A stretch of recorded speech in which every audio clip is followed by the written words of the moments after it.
اس شخص پر تعجب ہے اور بہت زیادہ تعجب ہے۔ دو چیزیں فرمائی، یا عجب کل العجب، تعجب ہے اس انسان پر اور زیادہ تعجب ہے کس چیز پر؟ فرمایا جو ہمیشہ کے گھر کی تصدیق کرتا ہے، یعنی ہم میں سے ہر بندہ آخرت کی، قبر کی تصدیق کرے گا۔ کوئی بھی بندہ قبر کا، حشر کا انکار نہیں کرے گا۔ ہم سب میں سے، پورے گاؤں، پورے علاقے میں سے کوئی بھی بندہ آخرت کا یا قبر کا یا موت کا انکار کرنے والا نہیں ہوگا۔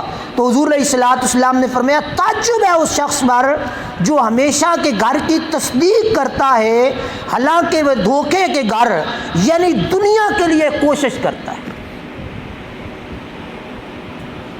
اب یہ چیز بڑی سوچنے کی ہے۔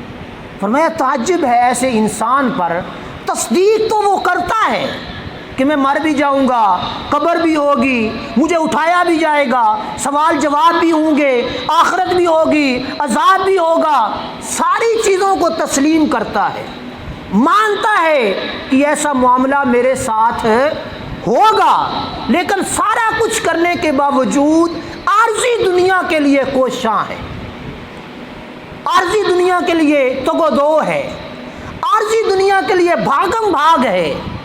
آخرت کے لیے نہ دوڑ ہے، نہ فکر ہے، نہ بھاگ ہے، نہ کوئی ایسی چیز ہے کہ ہم لوگ آخرت کی فکر کریں۔ فکر آخرت کو ختم کر دیا، ہم نے اپنی زندگیوں کو عذاب کی طرح مبتلا کر دیا۔